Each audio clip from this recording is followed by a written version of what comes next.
What's going on, everyone? I am loving what we are seeing from the starting unit. You can already see that just the growth and the built in chemistry and that familiarity that you would expect from a returning roster and core. Now, I understand it's preseason. I understand it's been one game that we've seen all of the starters. We've seen D'Lo and Anthony Davis for 2 games, and they look A1, right? They look like they are ready to just dominate this season.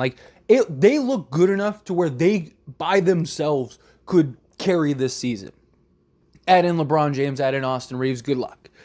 And we ended up seeing this full-fledged starting unit with Taurean Prince, which we'll touch on in a minute. But for the moment, I just want to focus on the main 4 guys because I do think that 5th guy will be interchangeable based on lineups. But these 4 guys that you see on screen, those are going to be the guys that are going to be leading the charge on a regular basis. And they look A1. D'Lo and Austin Reeves and their ability to shoot, knock down the shot, as well as make plays for the others. Anthony Davis looks like bubble AD all over again. He's hitting the 3-point shot. He's dominating on the defensive end. He's being aggressive and physical, getting to the basket. He's looking like that guy that's ready to take over the leadership of this team. LeBron James is out there wheeling and dealing. He looks fresher. He's moving better, moving more fluid. He does look healthy. Everyone looks healthy. Everyone looks like they've continued to grow on that chemistry. And I could not be more excited.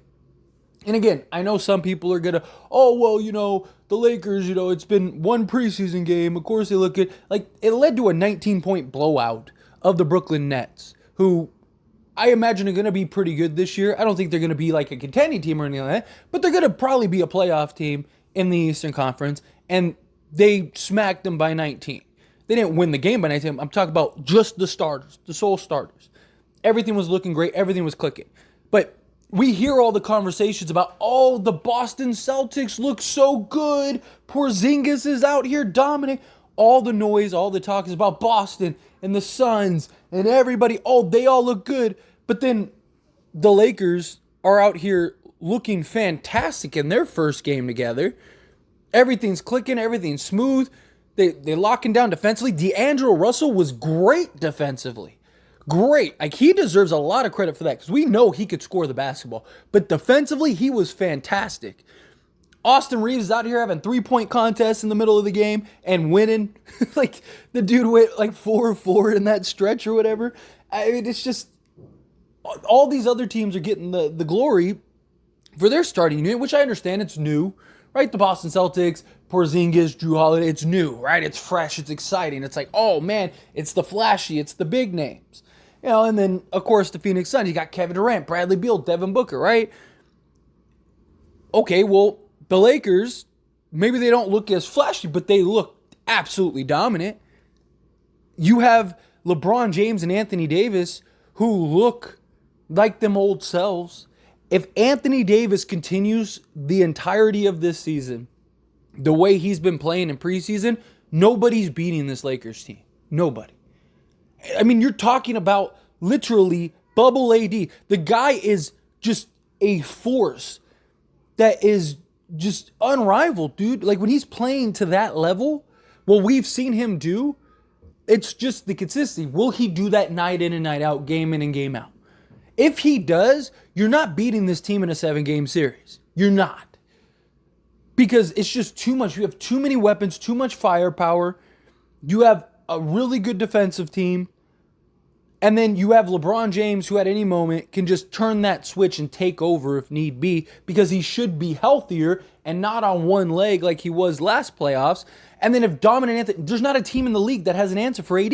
Kristaps Porzingis isn't stopping Anthony Davis. Brooke Lopez isn't stopping Anthony Davis. Nurk isn't stopping Anthony Davis. Jokic isn't stopping Anthony Davis. If he plays the way we know that he could play, nobody's stopping AD. And then you're going to have to compete with everybody else on that roster, and they actually have a really good shooting team. We've shot 37% the last 2 games, right? And I've said that. I said that all offseason that I thought the Lakers would be somewhere in the 36 to 37% three-point range. They're not going to be ranked 27th like they were last year. I also think some of it depends on how many threes LeBron takes a game and what his percentage is. But you have too many good three-point shooters, which we saw. Right? You're not beating this team in a 7-game series if Anthony Davis is that dominant, because you're going to have to double or triple team AD down in the post, and the Lakers have weapons. They have threats. You're not going to be able to triple team or double team AD and then double team LeBron, double team Reeves, double team D'Lo, keep Taurean Prince from shooting 40% in the corner. It's just not happening. It's too many weapons, too many threats, and it's just too many mismatches. Right? Like, the Lakers are in that position. Now, again, it's preseason. Don't want to get too high on the highs, don't want to get too low on the lows, but it's just nice to see the core returning, and you're already seeing that built-in chemistry bleed over from last season. Right? If they would have came in and you would have seen a little bit of struggles and stuff, right? It would have been like, it'll be okay, but, there is that concern because it's like, man, they've already played together. Like, I don't care. Like, people are so worried about the bench units and stuff like that not playing well, and this guy over here and that guy over there just not playing. Like, that's not what you should be worried about. You should be worried about the starting unit. How do the starters look? And then how do the starters look with those bench units? And both of those things have been absolute A1. When the Lakers starters are in the game, the one sample size we have was a 19-point victory in the time that they were in total dominance. And then in all the other moments when you had the bench unit in with the starters, right? Because we had, Christian Wood and you had Rui out there with LeBron and Gabe Vincent and stuff like that. When you saw that, we were still winning those sets. We were winning those things. We gave up the lead when we went to our G League team, and then we went to like the other end of the bench guys, right? And LeBron and all of them didn't play anymore. So because you got to keep in mind, during the regular season, you're always probably going to have Austin Reeves, D'Angelo Russell, or LeBron James or an Anthony. One of the four main guys will probably almost always be on the court with the bench unit, right? So you'll probably have D'Angelo Russell with, Gabe Vincent, Jared Vanderbilt, Rui Hachimura, and Christian Wood. Or Christian Wood, Rui, and Jackson Hayes, whatever, right? Or you'll have Austin Reeves with those guys. Or you'll have LeBron with those guys. Or you'll have AD with those guys. So you're always going to have one of the four core guys on the court at all times with them. And you saw that in last game, and it was beautiful. And here's the thing. Something that I talked about in the first game, right? We were without Austin Reeves and LeBron James. That's why our offense was stagnant. That's why our offense wasn't very good. Because you were missing your two best playmakers, not named D'Angelo Russell. And D'Lo did play. And D'Lo only played, 15 minutes? I don't even think he played that long in that first game. Right? So you basically now have to solely rely on your playmaking with Jalen Hood-Schifino, who's a rookie, who's more of a scoring guard than a point guard, at least right now. He can make plays. He's capable of doing it, but he's just got that gun and gun mentality. And then you have Gabe Vincent, who I said the moment we signed him, if you're familiar with him as a player, he's not a playmaker. He is a 3-and-D type player. He is a Norris Cole, a Mario Chalmers, a George Hill, Avery Bradley type guy. That's what he is. So when you don't have your three playmakers in the game, your offense is, of course, going to be stagnant. That's why Darvin Ham will probably always keep a D'Lo, Reeves, or LeBron on the court at all times. You'll probably always have one of them. So D'Lo, like we saw yesterday, Reeves came out, LeBron came out, D'Lo was still on the court. He was still making plays. He was still hitting shots. He was still doing everything. Right? D'Lo will come out the game. Reeves will go back in the game. Boom, boom, boom. Same thing. Okay, LeBron is in. Reeves and D'Lo rest. Boom. Like, you're always going to have one of those guys on the court. And with D'Lo and Reeves, you have probably the best shooting backcourt in the league, man. I mean, seriously, you're talking about two guys that shoot 40%. They shot that last year, and they're already shooting that this year.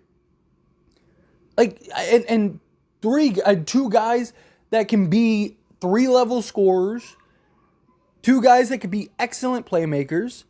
The only thing that they lack is like defense. But again, D'Lo was really good defensively. Really good. And I defended him heavily last season when he came to Lakers because he was trying defensively. I was like, look, I understand he's not good defensively, but he's been better than he's probably ever been in his career. And on top of him being better than he's probably ever been in his career, he's actively trying to play defense and get stops and work hard on that end. So you got to give him credit. You got to be patient with him and let him evolve. And then we've seen him so far in preseason be very good defensively. I mean, he was causing turnovers. He was disrupting passing lanes. He was staying in front of his guy, right? I'm not saying he was perfect. He had a couple miscues and stuff like that. But that happens to everybody, even the greatest defenders, right? D'Lo actively trying. He has the tools and intangibles. He's got like a 6'10 wingspan and he's like 6'5 height. Like, he has the tools to be a good defensive player. He's just got to work it out. D'Lo looks more fluid and quicker. That first step especially just looks like he's been working on that all offseason. I mean, Austin Reeves, we saw what he did in FIBA. We saw what he did last night. Good luck trying to stop that guy, right? Like, it's just unfair. And then you got guys like Rui Hachimura that you could slot in. And we saw LeBron and Rui's connection. That was just beautiful and seamless. And then you have a Taurean Prince, who I thought was great with the starters. And I've made the argument all offseason. I think the Lakers, I still lean towards Jared Vanderbilt. But I said if it's not Jared Vanderbilt, it needs to be Taurean Prince because I don't want Rui starting. Because what's going to happen is what we saw with Taurean Prince. Right? Everybody's cooking, and Taurean Prince is just basically spot up at the three for the catch and shoot. That's what's going to happen to Rui if he's in the game with the starters. You're going to have LeBron and AD and D'Lo and Reeves taking a large majority of the shots, and Rui's just going to be relegated to a spot-up 3-and-D guy. We saw what Rui has been able to do the last two games when that's not his role, when he actually gets an offensive role. Right? We saw that last night with the Lakers and him and LeBron James and their relationship and their chemistry and them just going to Rui in spots and letting him go to work and just take the ball to the hoop or pull up and operate a mid-range. That's not going to happen with regularity in the starting unit. I like the idea of Taurean Prince. I again lean towards Jared Vanderbilt just because defensively, I don't think we need any more offense in the starter. I just don't. I think with D'Lo, Reeves, LeBron, and AD, you got more than enough. And I know that the Lakers were stagnant, at times over the season, right? They would start off really slow and would have to kind of kick in a gear to go get that. But I also think a lot of that was lack of chemistry. Because again, there were times where, you'd get several early turnovers or, guys weren't just hitting shots. Guys weren't familiar with each other, right? It was a little sloppy early on and they'd have to kind of figure it out, right? I think that'll be solved with chemistry. There'll be games where you start slow here and there. Every team has them, but I think you have enough offense. I think you need the defense. So I think you go with either Taurean Prince or you go with Jared Vanderbilt. But I love what we're seeing. This was fantastic, and I'm pumped, and I'm going to brag about my team. So, anyway, as always, this is a discussion, so I pass the question on to you. Let me know your thoughts and opinions down in the comments below. What do you think? How do you feel? Are you pumped like I am? Do you think, they've looked fantastic? I understand it's preseason. I understand it's just, one game, all that stuff, but it's what you wanted to see. Everything that we could have hoped to see, we saw, right? So, that's a good sign. But, anyway, again, let me know your thoughts and opinions down in the comments.